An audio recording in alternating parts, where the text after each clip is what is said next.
Before we wrap things up, we have a touching story of a family's devotion and love for their four-legged friend. Nestle Quick is the Elliot family's canine companion, hunting dog, and incredible athlete. At the age of 2, this field trial dog won her first championship.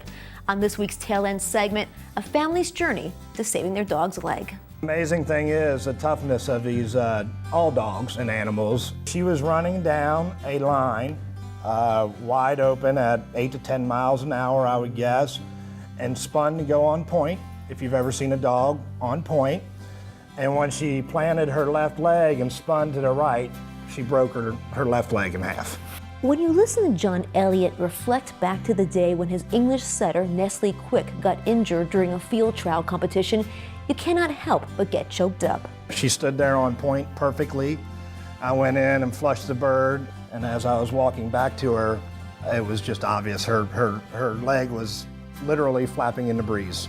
As with any athlete, human or canine, accidents happen. Right below her shoulder, you can see where the muscle's still atrophied. Nestle Quick's broken arm was repaired right after the injury, but the healing process didn't go as planned. She literally stopped using her left front leg. She had not put her leg down in probably 4 or 5 months at this point, and it had completely atrophied to a layman, and it looked like it was going to fall off. By this point, I was desperate. Desperate to give his 6.5-year-old canine companion her quality of life back, John turned to the experts at the University of Tennessee College of Veterinary Medicine for help when it came to saving her leg. It was repaired by a veterinarian, and for whatever reason, the healing didn't go as expected. And during this time, the dog wasn't using the limb, and just a tremendous amount of muscle atrophy and wasting away. One of the things we did, we went back in, opened things up again, kind of cleared out some of that scar tissue that was in there, and then put a bone plate with some screws to stabilize it, and then packed some bone graft around there to help it heal a little bit quicker.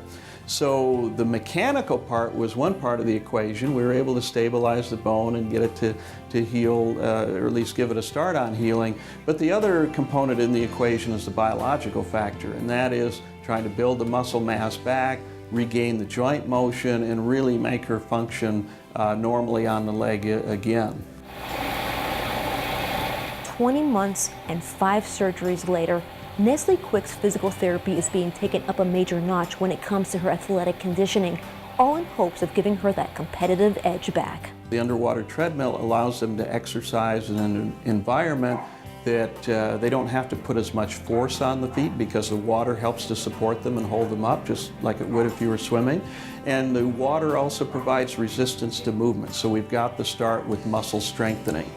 And also more active joint motion, walking through the water and then jogging through the water. All of that really targets the joints and muscles.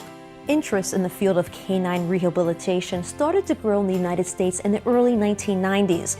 Today, modalities such as core strengthening with Pooch Pilates, cold laser treatments, to neuromuscular electrical stimulation are available to canine patients, making physical therapy the fastest growing area of veterinary medicine. We teach rehabilitation courses in Europe, and now Japan, and possibly the Middle East and Australia in the next couple of years. So it really is a worldwide phenomenon, and I think for good reason. It works. It didn't take me long to figure out that it was not smoke and mirrors. Almost from the first session, there was improvement. And it's just been a miracle ever since. As you can see, she's standing here on her leg that was completely atrophied. She runs good, she's happy. And so we've accomplished a lot of things. She's gonna be able to be a mom, and she's gonna be able to be my friend. And then whether she'll be a competition dog is what's out there to see, what's out there to find out. We wish Nestle the very best. I also want to thank the entire team at the University of Tennessee for helping us pull the story together, and of course the Elliot family. Well, that's all the time we have left this week. Until next week, remember, it's your life, live it, and live it well. We'll see you next week.